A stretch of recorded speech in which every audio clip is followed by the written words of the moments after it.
Net, le 19 juillet dernier, Mick Fanning était attaqué par un requin près d'une plage d'Afrique du Sud.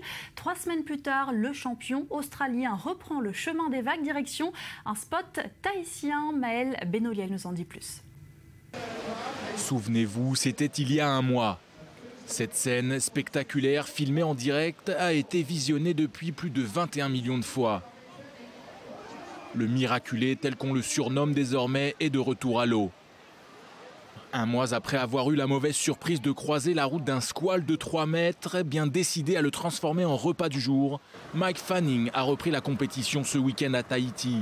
Très attendu suite à sa mésaventure à Jeffrey Bay, l'Australien n'a montré aucun signe de fébrilité sur le spot renommé de Tiupu, bien au contraire, malgré des conditions météorologiques peu clémentes.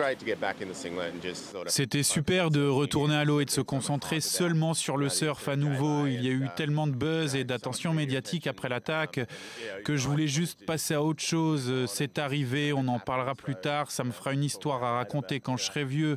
Mais c'était vraiment super de retourner à l'eau et les conditions sont vraiment difficiles ici. Et cette fois, pas de requin à l'horizon, mais des tubes que le triple champion du monde de surf a su prendre comme il faut pour terminer en tête des premières séries de cette compétition, comptant pour les championnats du monde. Je pense que tu te concentres sur toi et tu essaies de faire la bonne chose au bon moment. C'est tout ce que tu peux faire en vérité. Et partout ailleurs, ici et tous les autres spots d'ici à la fin de la saison, ce sont des spots que j'adore, donc je ne suis pas en train de flipper par rapport aux endroits où je vais aller. Dans le sillage de Fanning, Kelly Masters-Slater, vainqueur lui aussi de ses premières séries à Tiupu. La légende américaine, déjà 4 fois vainqueur du Pro Tahiti et 11 fois champion du monde, a démontré une nouvelle fois à 43 ans qu'il faudra bien compter sur lui cette année encore.